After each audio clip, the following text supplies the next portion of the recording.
स्वागत है आपका आपके चैनल विक्टोरियस एकेडमी में। और आप पढ़ाई कर रहे हो लाइफ प्रोसेस चैप्टर की, जो कि है क्लास 10th का। हम लोगों ने सर्कुलेटरी सिस्टम का बहुत कुछ पढ़ लिया है। हम लोगों ने सर्कुलेटरी सिस्टम में ब्लड कंप्लीट कर लिया है, ब्लड वेसल्स कंप्लीट कर लिया है। आज हम लोगों को, जैसे पीछे की थंबनेल दिख रहा होगा, कि ये ह्यूमन हार्ट के बारे में हम लोग को जानकारी लेना है बच्चा पार्टी। तो अगर आप लोगों को पता हो कि ह्यूमन हार्ट का फिगर तक आता है, अगर आप लोगों को जानकारी हो इस चीज़ की, आप प्रीवियस ईयर के पेपर्स अगर उठाकर देखोगे तो आपको उसमें ह्यूमन हार्ट का फिगर से रिलेटेड या फिर उसमें लेबलिंग पूछ ली जाती है। ये मतलब कुछ भी करके ह्यूमन हार्ट का फिगर इम्पोर्टेंट है। तो आप लोगों को ह्यूमन हार्ट से रिलेटेड क्या क्या बातें पता है? एक बात तो सबको पता होगी कि ह्यूमन हार्ट एक मस्कुलर स्ट्रक्चर है, उसमें कहीं से कुछ भी एक भी प्रकार की बोन नहीं होती है। It is totally muscular structure. Clear? इसके बाद अगर बात करें मुन्ना, तो ये क्लेंज्ड फिस्ट का मतलब होता है, बंद मुट्ठी। ये आपके शरीर में बंद मुट्ठी के बराबर का स्ट्रक्चर है, जो कि दो लंग्स के बीच में, दो लंग्स आपके साइड बाय साइड दो लंग्स होते हैं, उनके बीच में ये बंद मुट्ठी के आकार का छोटू सा हार्ट मौजूद होता है। तो क्या लिख रहा है? It is muscular and its size is same as clenched fist. Clear हो गया? इसके बाद लिख रखा है बेटा कि ये हमारे लंग्स के बीच में होता है। ये कैविटी यहाँ से लेकर के यहाँ तक की कैविटी थोरेसिक कैविटी होती है, या इसी को आप चेस्ट कैविटी भी कह सकते हो। जो अगर इजी लैंग्वेज की बात करें तो इट इज चेस्ट कैविटी, और अगर साइंटिफिक लैंग्वेज में बात करें तो it is a thoracic cavity. Then it is situated between the lungs in the thoracic cavity towards left side. बेटा ये थोड़ा सा लेफ्ट साइड टिल्टेड होता है। टिल्टेड का मतलब झुका हुआ होता है, होता बीच में ही है लेकिन थोड़ा सा लेफ्ट साइड झुका हुआ होता है। ठीक? इन रिब केज लिख सकते हो, रिब केज के अंदर ये प्रोटेक्टेड रहता है। क्लियर हो गया? समझ में आया बच्चों? अब अगर हम लोग पार्ट्स ऑफ हार्ट की बात करें तो उसके लिए थोड़ा सा फिगर देखना पड़ेगा। ठीक? इस फिगर के लिए आप लोगों को थोड़ा सा इस तरीके से बनाना पड़ेगा बेटा जी, सीखना तो पड़ेगा। ठीक है? ये थोड़ा सा देखो, इस तरीके से आपको तिरछा इस तरीके का फिगर दिखा। इधर आप बनाओगे राइट एट्रियम, ये आप बनाओगे लेफ्ट एट्रियम, इधर थोड़ा सा बड़ा करके बनाओगे आप कौन सा, left ventricle, sorry right ventricle, और इधर बना दोगे लेफ्ट वेंट्रिकल। क्लियर? थोड़ा सा टाइम दीजिए, इसको हम बना दें तो फिर आगे की बात करें। ठीक?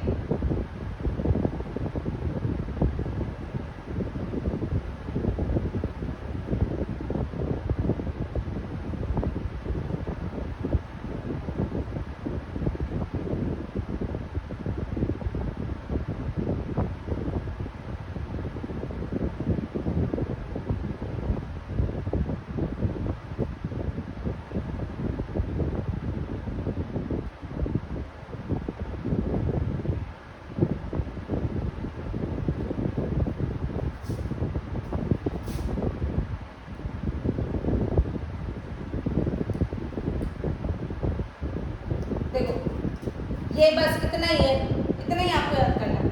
बहुत ज़्यादा कुछ अगर आपको और डीपली बनाना होगा बेटा तो इसको आप थोड़ा सा मोटा कर दो, थोड़ा सा इस लेयर को मोटा करके दिखा दे। क्यों? क्योंकि जो आपकी लेफ्ट वेंट्रिकल की दीवार होती है वो थोड़ी मोटी होती है, अभी आपको बताते हैं। ये सब चीज़ें आपके सिलेबस की हैं यार, इसको याद करते रहो। देखो, ये पार्ट क्या कहलाता है? ये पार्ट कहलाता है लेफ्ट ऑरिकल, या फिर इसी को हम लोग कहते हैं एट्रियम। ये पार्ट क्या है? Left ventricle. ये पार्ट क्या है? Right atrium. ये पार्ट क्या है? Right ventricle. क्लियर? इसकी बात करें तो ये पल्मोनरी वेन हो जाएगा।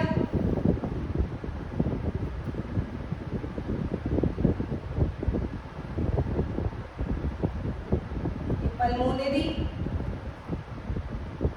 आर्टरी हो जाएगी। ये पेन चेंज कर दे क्योंकि रेड रेड सा हो रहा है ना। ये वाला पार्ट एओर्टा हो जाएगा।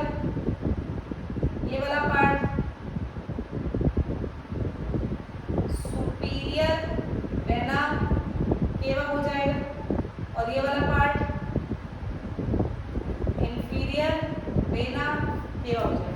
हो गया फिगर आपका कंप्लीट है। इससे ज़्यादा कुछ भी नहीं तैयार करना होता है, जिसमें आप लोगों को बड़ा लगता है हार्ट कैसे बना है कैसे बना है। आया समझ में? कुछ ऐसा ही आपको हार्ट बनाना होता है। ठीक बेटा, एक चीज इसमें अभी और क्लियर कर देते हैं जो आपके सिलेबस में है। अगर इसके राइट एट्रियम, ये राइट एट्रियम है, इसके अपर कॉर्नर पर देखोगे ना, ये इस तरीके से एक ब्लैक डॉट दिखेगा जिसको आप कहते हो ऐसे लो। अभी इसका फुल फॉर्म और इसके काम हम बताते हैं। बहरहाल ये आपका पूरा हार्ट का फिगर हो गया। क्लियर बच्चा? ये तो फिगर की बात हो गई, लेकिन हार्ट में अगर आपको लिखने के लिए आ जाए कि what is the part of, तो आपको क्या पता चलेगा? आपको लैंग्वेज लिखनी पड़ेगी कि human heart is divided in 4 chambers. Clear? Upper chamber are called auricles. देखो जो ऊपर के हैं उनको आप ऑरिकल या फिर एट्रियम कह रहे हो कि नहीं? तो upper chambers are called atrium, या फिर इसी को हम लोग कहते हैं ऑरिकल। ठीक? और कौन कौन सा auricle? Left and right auricle. फिर लोअर चैम्बर्स आर कॉल्ड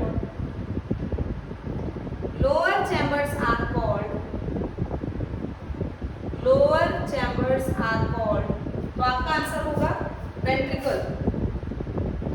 होगा वेंट्रिकल। एकदम समझ में आई सारी बातें?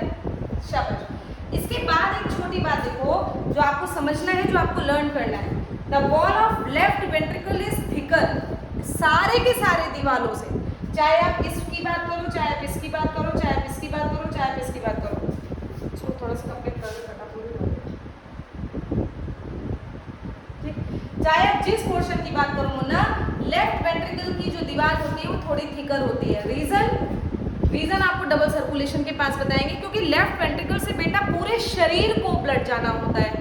लेफ्ट में जब आपको डबल सर्कुलेशन पढ़ा रहेंगे तो समझ जाएंगे इस हिस्से से पूरे शरीर में ब्लड जाना होता है, और पूरे शरीर में तो शरीर का हिस्सा बहुत बड़ा है, और उससे जाने के लिए यार हाई प्रेशर चाहिए। हाई प्रेशर पर लेफ्ट वेंट्रिकल की दीवार अगर पतली होगी तो डैमेज हो जाएगी, रप्चर होने के चांस होते हैं। इसीलिए लेफ्ट वेंट्रिकल की दीवार वॉल इसकी एकदम मोटी होती है। हम लोग लिख देंगे, यही समझ लेंगे। The wall of left ventricle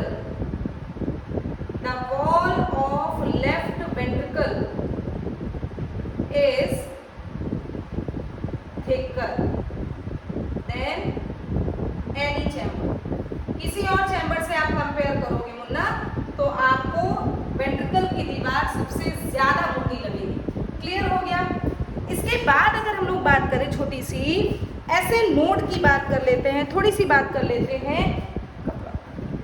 yes, अगर हम लोग बात करें ऐसे नोड की, इसको बिगाड़ के देखिए, आप लोगों को समझाने की कोशिश कर रहे हैं। यहीं पर हार्ट खत्म कर देंगे और उसके बाद शुरू करेंगे सर्कुलेशन का टॉपिक, है ना, कि सर्कुलेशन आखिर कैसा होता है ह्यूमन हार्ट में। तो अगर हम लोग बात करें व्हाट इज ऐसे नोड, अभी आप लोगों ने क्लियर किया ना व्हाट इज ऐसे नोड, या फिर आप लोगों ने देखा ये ऐसे नोड है। तो अगर हम लोग बात करें मुन्ना ऐसे नोड की, तो ऐसे नोड का फुल फॉर्म होता है साइनोएट्रियल नोड। समझ में आया? और साइनोएट्रियल नोड का काम होता है हार्ट के कॉन्ट्रैक्शन और रिलैक्सेशन के लिए रिस्पॉन्सिबल नोड आपका ऐसे नोड ही है। सबसे पहले इंपल्स को जनरेट कराने का काम, कौन करेगा?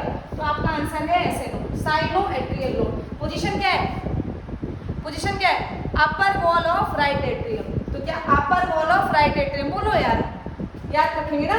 तो इसकी पोजीशन क्या लिखोगे? It is situated in upper wall of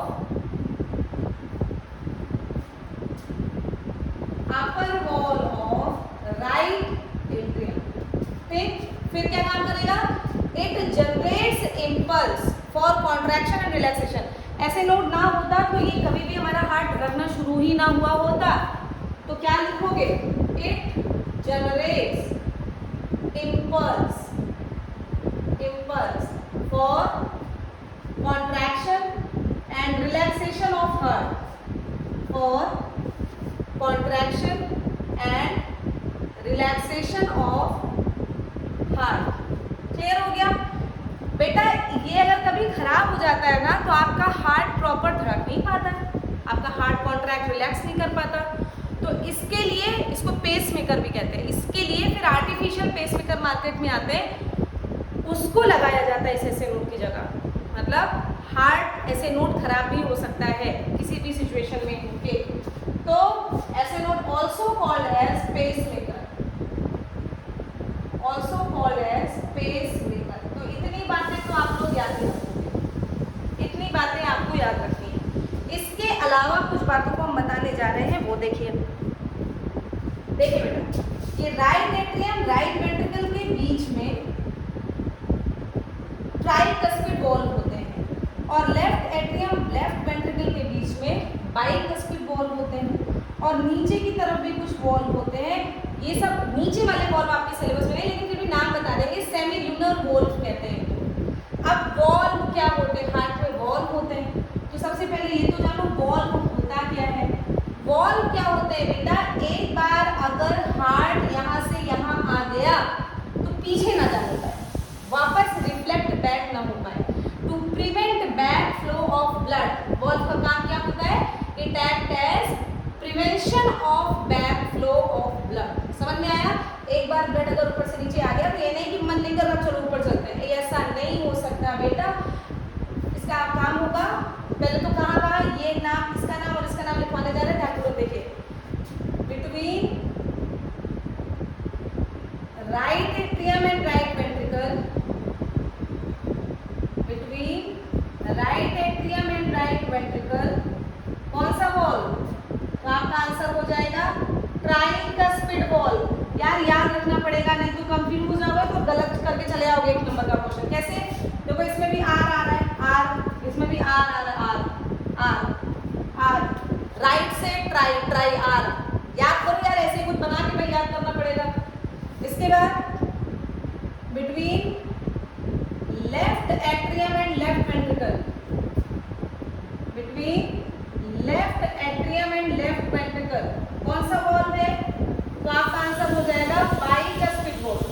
आपका आंसर हो जाएगा बाइकस्पिड वॉल्व। कहानी समझ में आई? राइट एट्रियम और राइट वेंट्रिकल के बीच में कौन सा वॉल्व? अब तक नाम बताओ भैया आप लोग, बोलो। राइट एट्रियम राइट वेंट्रिकल के बीच में कौन सा वॉल्व? तो आपका आंसर हो गया tricuspid valve. Left atrium left ventricle के बीच में कौन सा वॉल्व? तो आपका आंसर हो गया बाइकस्पिड वॉल्व। कहीं कहीं पर विद्यालय वाले थोड़ा भोगाल सिखाने के लिए भाई एक्स्ट्रा नाम वगैरह भी बता देते हैं। हालांकि बेटा 10th के लेवल पर इतना ज़्यादा डीपली घुसना नहीं होता है ना, बोर्ड पूछता है। बोर्ड तो एनसीईआरटी फॉलो करता है और एनसीईआरटी में ऐसा कुछ दिया नहीं गया है, लेकिन फिर भी भाई भोगाल टाइप करने के लिए नाम सुन लीजिए। बाइकस्पिड वॉल्व का दूसरा नाम होता है माइट्रल वॉल्व। याद कर लो, बाइकस्पिड का नाम होता है माइट्रल वॉल्व। याद हो गया होगा, समझ में आया? लेफ्ट एट्रियम लेफ्ट वेंट्रिकल के बीच में bicuspid valve, right atrium right ventricle के बीच में ट्राइकस्पिड वॉल्व। राइट में आर होता है, ट्राई में आर होता है, बाई में आर कहीं नहीं है इसलिए वो लेफ्ट में है, और ट्राई में आर है इसलिए वो राइट में है। अभी तक याद हो गया होगा यार। इस उल जरूर तरीकों से आप लोग याद कीजिए ताकि इजी हो जाए आपको याद करने में ना, कंफ्यूज ना हो। पता चला वहाँ पर ट्राई था कि बाई था, ऐसा ना हो बेटा, याद रखो भाई। और वेंट्रिकल्स के पास जो नीचे वॉल्व होते हैं इनको सेमी ल्यूनर वॉल्व कहते हैं। लिखे दे रहे हैं, लिखे दे रहे हैं। एट वेंट्रिकल्स या in ventricles semi lunar valve is present. In ventricles semi lunar valve is present. बस इतनी बात कम से कम मिनिमम याद कर लो, इससे ज्यादा आपको याद करने की जरूरत नहीं। ठीक है? वेंट्रिकल्स में सेमी ल्यूनर, ल्यूनर का मतलब होता है चंद्रमा, आधे चंद्रमा के आकार का होता है यार, इसलिए इसको सेमी ल्यूनर वॉल्व कहते हैं। समझ में आया? वॉल्व का काम क्या होता है? It function as to prevent back flow of blood. तो वॉल्व का काम it function as to prevent back flow of blood। इतनी बातें आपको मिनिमम ह्यूमन हार्ट से रिलेट करके पता होनी चाहिए। क्या क्या पढ़ा आप लोगों ने? आपने पढ़ा कि it is a muscular structure, फिर आपने पढ़ा कि ये क्लेंज्ड फिस्ट के बराबर होता है, बंद मुट्ठी के बराबर। दोनों लंग्स के बीच में होता है, थोरेसिक कैविटी में होता है, रिब केज में प्रोटेक्ट होता है। बोलो यही सब पढ़ा। इसके बाद आपने पढ़ा कि ह्यूमन हार्ट में 4 चैम्बर होते हैं। ऊपर के दोनों को ऑरिकल कहते हैं या एट्रियम कहते हैं, नीचे के दोनों को वेंट्रिकल कहते हैं। ये right atrium, right ventricle, left atrium, left ventricle. बोलो राइट एट्रियम के अपर कॉर्नर पर ऐसे नोड होता है, ऐसे नोड का फुल फॉर्म साइनोएट्रियल नोड होता है, इसको हम लोग पेसमेकर भी कहते हैं। बोलो यार। इसके अलावा ये काम क्या करता है? It generate impulse for contraction and relaxation of heart. Clear. इसके बाद आप लोगों ने क्या लिखा?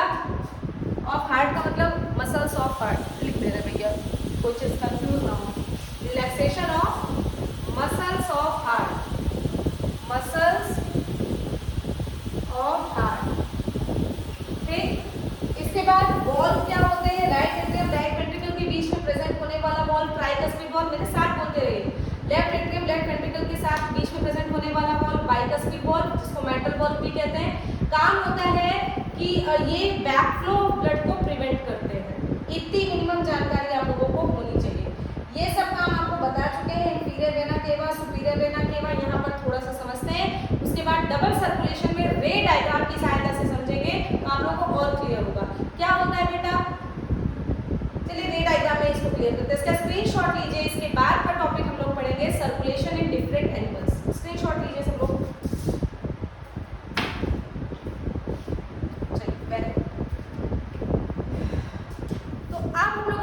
करनी है about circulation in different animals.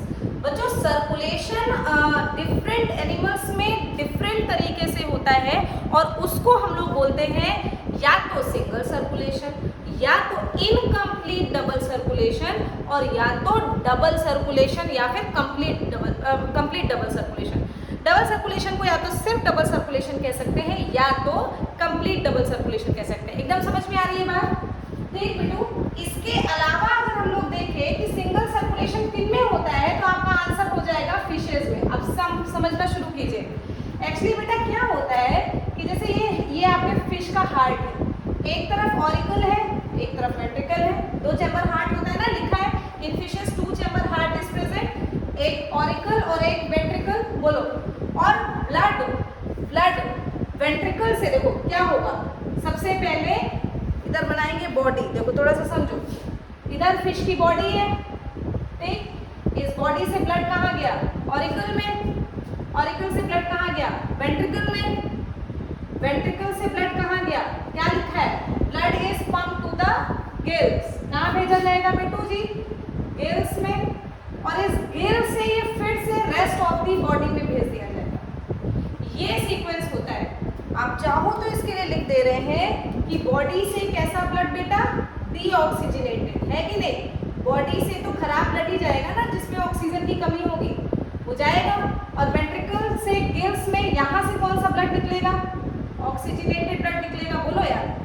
Oxygenated blood निकलकर बॉडी में पहुंचेगा। यही होगा कि नहीं होगा? बोलो भाई। तो हार्ट बॉडी से डीऑक्सीजनेटेड ब्लड गया ऑरिकल में, ऑरिकल से वेंट्रिकल में, वेंट्रिकल से गिल्स में, गिल्स में उसका प्योरिफिकेशन हुआ, उसमें ऑक्सीजन मिला, और ऑक्सीजन मिलने के बाद वो कहाँ ट्रांसफर हो गया?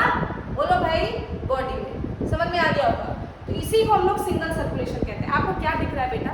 आपको ये दिख रहा है कि नहीं कि पूरे में देखो हार्ट से केवल एक ही बार होकर ब्लड गुजर रहा है। देखो देखो देखो, बॉडी से गया हार्ट में गया, उसके बाद फिर बॉडी से गया हार्ट। इसीलिए इसको सिंगल सर्कुलेशन कहते हैं। क्यों? क्योंकि सर्कुलेशन के दौरान हार्ट से केवल एक बार ब्लड होकर गुजरता है। तो क्या मैम डबल में 2 बार गुजरता है? यस, इसीलिए उसको डबल सर्कुलेशन कहते हैं मुन्ना। उसमें एक साइकिल में हार्ट से 2 बार होकर ब्लड गुजरता है, इसीलिए उसको डबल सर्कुलेशन कहते हैं।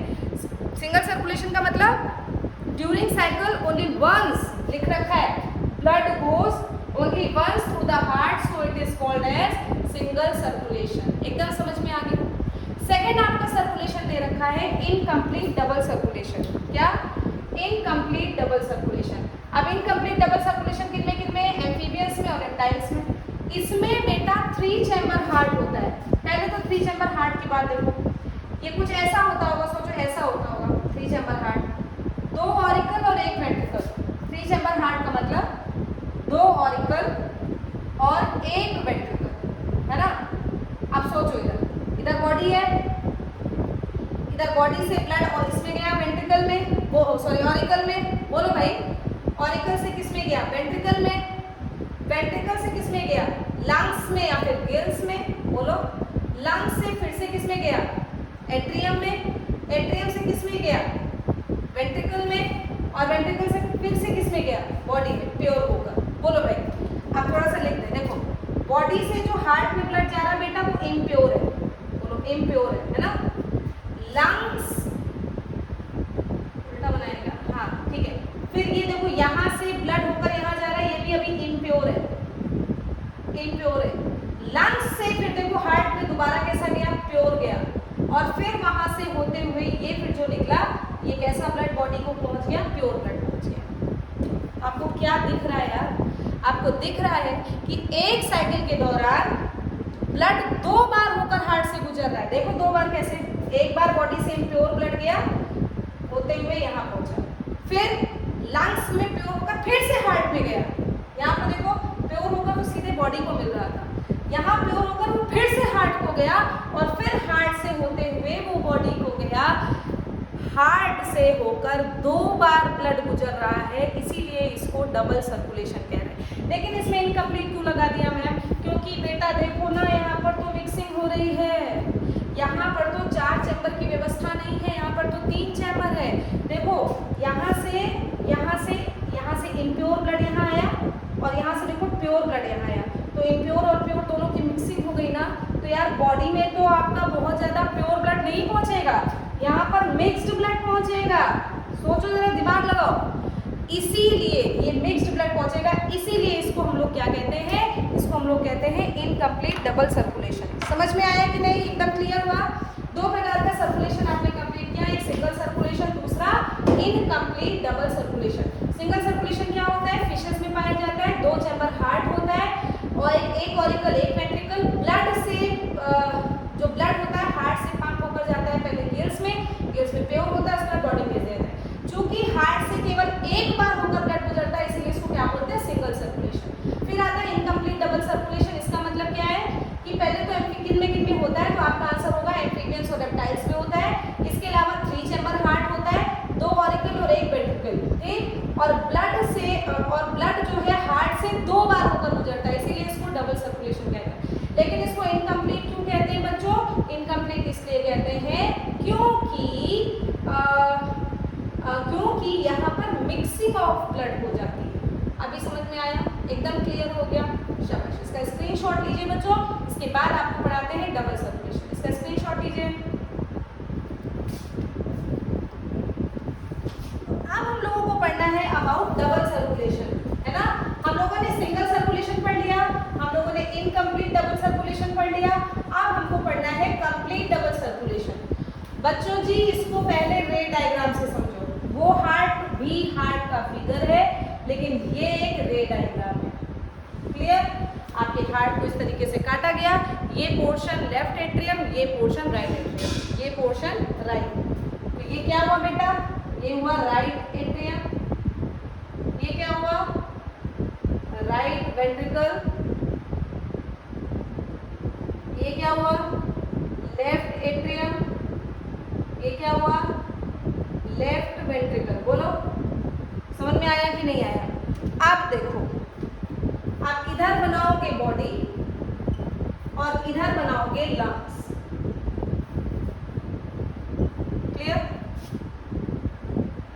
क्लियर? अब बेटा देखो क्या हो रहा है। बॉडी में प्रोसेस होती है मेटाबॉलिक। मेटाबॉलिक प्रोसेस होने के कारण यहाँ से और सुपीरियर वेना केवा से ब्लड आया। कैसा ब्लड आया? डीऑक्सीजनेटेड ब्लड आया। डीऑक्सीजनेटेड ब्लड आया। कहाँ से आया? ये ऊपर ब्रेन से आ रहा है, फेस से आ रहा है, लिम्ब से आ रहा है। सुपीरियर वेना केवा से आया, और इधर इंफीरियर वेना केवा से आया। बोलो, वेन से ही इम्प्योर ब्लड आता है। पढ़े हो गए यार? राइट एट्रियम राइट वेंट्रिकल के बीच में कौन सी वॉल्व होती है? ट्राइकस्पिड वॉल्व होती है। तो राइट एट्रियम राइट वेंट्रिकल से ब्लड कहाँ पहुंचा बेटा? बोलो, आपका ब्लड पहुंचा राइट वेंट्रिकल में, ठीक। राइट वेंट्रिकल से ब्लड कहाँ पहुंचा? लंग्स में, लंग्स में ब्लड पहुंचा। समझ में आया? लंग्स में याद करो, मैंने कहा था पल्मोनरी टर्म लगाते हैं। यहाँ पर ऑल आर्टरीज में तो प्योर ब्लड बहता है, लेकिन पल्मोनरी आर्टरी में इम्प्योर ब्लड बहता है। तो ये किसके थ्रू ला रहा है? तो तुम्हारा आंसर हो जाएगा पल्मोनरी आर्टरी के थ्रू हो जाएगा। बोलो भाई, सही रहा? लंग्स में कौन सी प्रोसेस चलेगी? लंग्स में ऑक्सीजनेशन ऑफ ब्लड होगा। लंग्स में कौन सी प्रोसेस चलेगी? लंग्स में ऑक्सीजनेशन ऑफ ब्लड हो जाएगा, मतलब ब्लड आपका प्योर हो जाएगा। अब लंग्स से वो ब्लड कहाँ पहुंचेगा मुन्ना? तो आपका आंसर है लेफ्ट एट्रियम। कौन सा? कहाँ पे? Left atrium. अब ब्लड प्योर पहुंच गया ना, तो यहाँ पर देखो, यहाँ पर कौन सा ब्लड आएगा बेटा? तो आपका आंसर है ऑक्सीजनेटेड ब्लड आएगा, ऑक्सीजनेटेड ब्लड आएगा। लेफ्ट एट्रियम लेफ्ट वेंट्रिकल के बीच में बाइकुस्पिक वॉल, यहाँ से होते हुए ब्लड लेफ्ट एट्रियम से कहाँ पहुंचेगा? लेफ्ट वेंट्रिकल में, और लेफ्ट वेंट्रिकल से वो कहाँ पहुंचेगा? तो आपका आंसर है बॉडी में। किसके थ्रू? लार्जेस्ट आर्टरी के थ्रू, जिसका नाम था एओर्टा। लंग्स में याद करो, लंग्स को बिलोंग करने वाली जो वेसल होती है उसको पल्मोनरी नाम दिया था। पल्मोनरी आर्टरी, यहाँ पर क्या नाम दोगे? Pulmonary vein.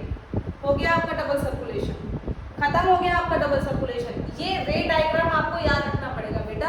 अगर आपसे पूछा जा रहा है डबल सर्कुलेशन ह्यूमन में, तो आपको ये रे डायग्राम याद रखना पड़ेगा। एक बार और एक्सप्लेन किया जाए।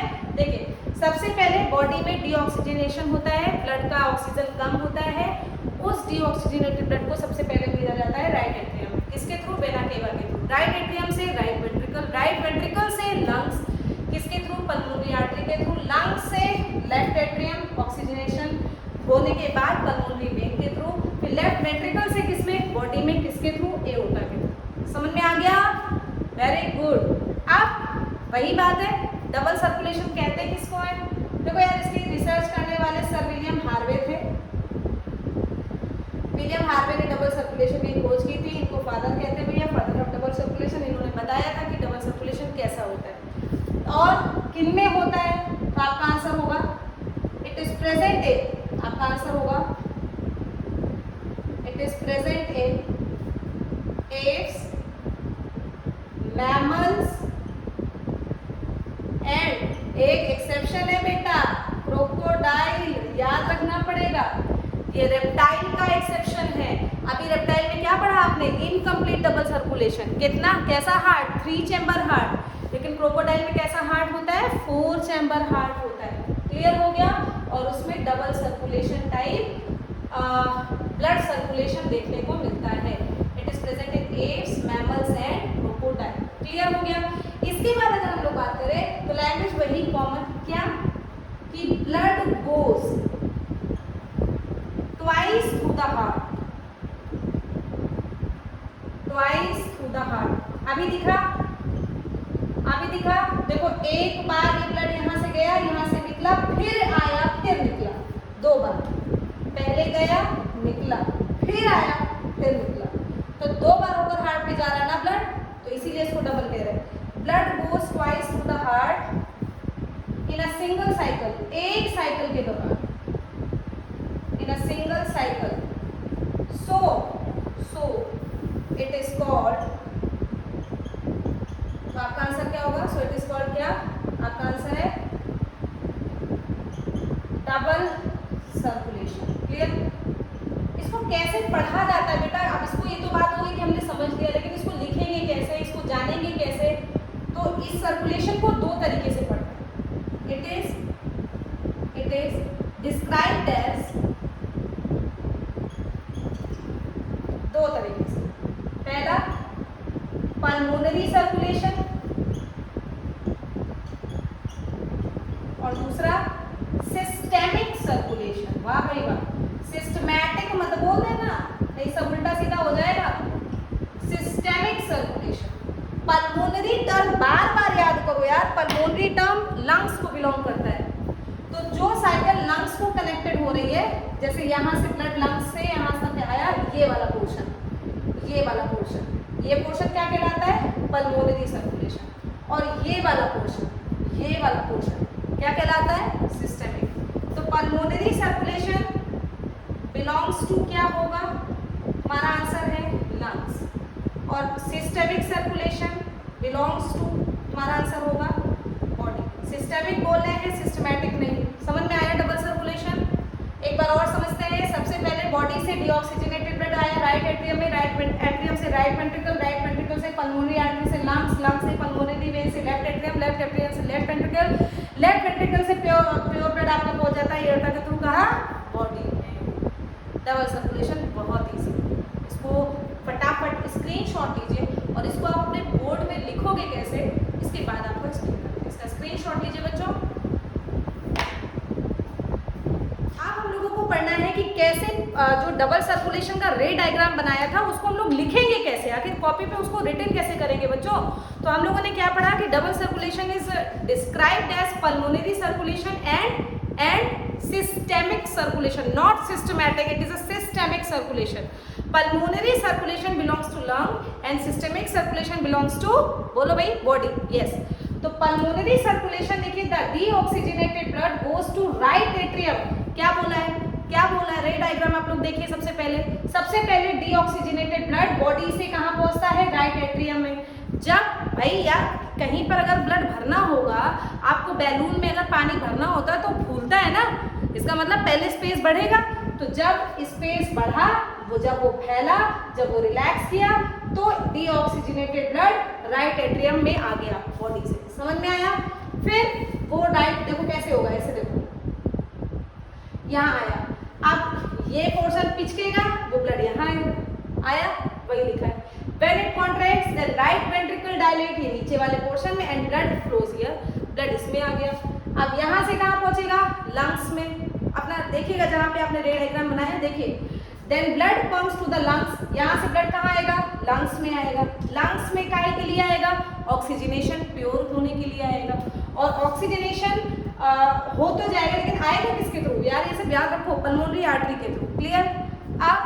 अब ऑक्सीजनेशन हो गया, वो प्योर ब्लड कहाँ से कहाँ जाएगा बेटा? वो प्योर ब्लड लंग से कहाँ जाएगा? लेफ्ट एट्रियम में। तो ऑक्सीजनेशन के बाद वो प्योर ब्लड कहाँ पहुंचा?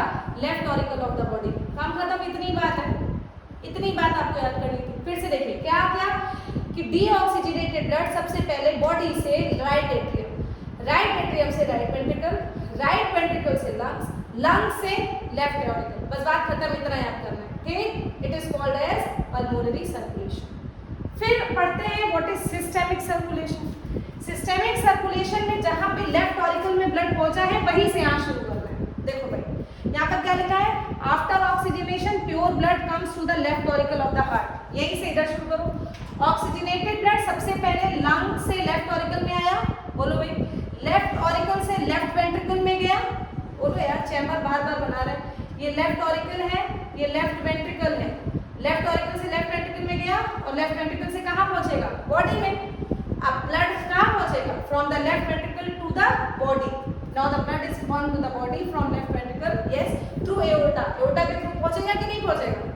हो गया आपका दोनों सर्कुलेशन, डबल सर्कुलेशन को आप ऐसे ही फ्लो चार्ट में बनाकर आपकी बोर्ड की कॉपी में प्यारा सा लिख सकते हो, जिसमें आपको फुल नंबर मिलेंगे। क्लियर है? तो इस तरीके से आपने डबल सर्कुलेशन को खत्म किया। एक जगह बची थी, तो यार एक चीज और जगह का हमने यूज कर लिया कि अगर आपके सिलेबस में आपको क्वेश्चन आ जाए, why the left ventricle, why the wall of left ventricle is thicker than other chamber.